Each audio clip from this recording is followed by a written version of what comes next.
you know, those sort of partnerships are really, really strong, and then the other characters are really about how they impact on them. So it's that sort of central story of Billy and Rory and what happens to them, and then the others come and go in their lives. Was there anyone in the cast that really sort of impressed you or surprised you with what they pulled out? I love Tony Wyeth, I always have, and I knew he could do this role of Puck. Yeah. I think he was fabulous. And it's interesting, when he came in, first started doing it, he played him really slow, you know, and he was basically not a character that he knew.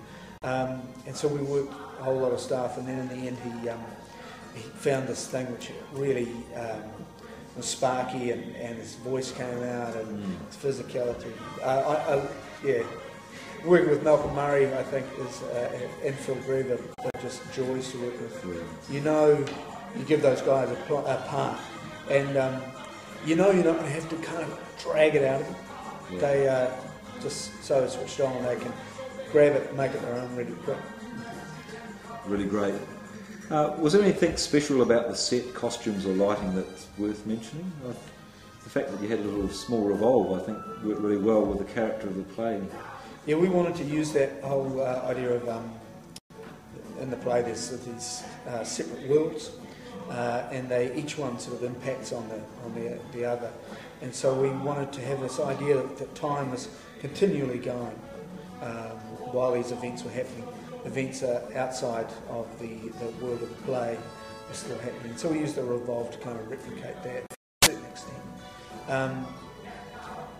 I think the production team here is amazing, and what they do is, and what they do and how they do it, on the budgets they have and the resources they have is quite incredible. So they never cease to amaze me when I say, "Oh, I'd like this and I want this to happen."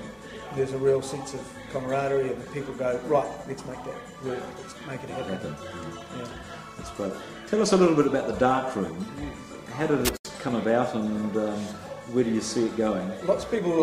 What is it? Well, most people probably don't know what the dark room is. Yeah. Well, we.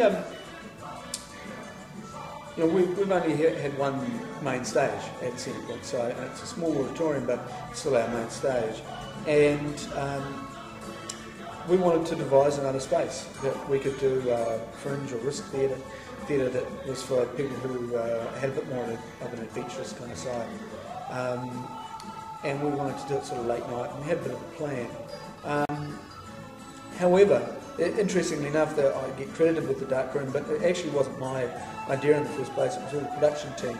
We had a show coming in, they wanted to do it. Normally we would do something late night on the stage, and it wasn't going to work with this particular show, so the production team said, well, let's bump it into the rehearsal room, and I'm sure we could do it there. And I was pretty iffy about it, but I said, well, all right, if you can think you can make it happen. And they worked like dogs and made it happen, created a theatre right in the rehearsal room that was kind of able to be sort of semi-packed away and brought out. And, it's been really successful.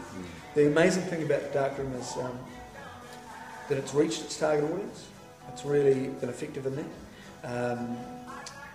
And we've now created an audience who come regardless of what the show is. We text them, we say, hey, there's a show on tonight, and they're there, you know, and a really large core loyal audience who come without even knowing. They just know that their experience is going to be great.